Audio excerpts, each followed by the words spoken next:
અહીંયા લખેલું છે રામત્વમેવાશ્રય, હે ભગવાન અમે તમારા આશ્રય છીએ. આપણે બધાએ કોના આશ્રય રહેવાનું છે?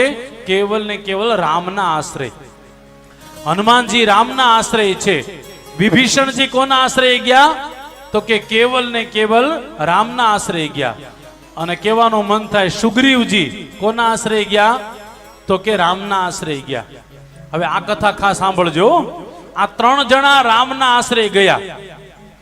આ 3 જે રામના આશ્રય ગયા ને, એ 3 જણને રામે કાંઈક ને કાંઈક આપ્યું. આ મારી બુદ્ધિ પ્રમાણે તમને કથા કહું છું, સાંભળો. રામજી પાસે હનુમાનજી ગયા, હનુમાનજીએ રામનો આશ્રય લીધો, તો હનુમાનજીને શું મળ્યું ભાઈ? શું મળ્યું? ભક્તિ મળી.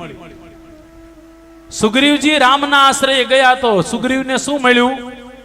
તો કે કિષ્કિંધાનું રાજ્ય મળ્યું. રામજી તો મળ્યા જ, પણ કિષ્કિંધાનું રાજ્ય મળ્યું. અને વિભીષણ રામજીના આશ્રય ગયા, તો વિભીષણને શું મળ્યું?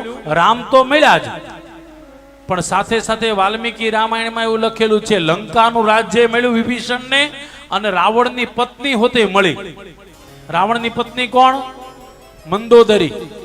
મંદોદરીના બીજા લગ્ન વિભીષણ સાથે થયા.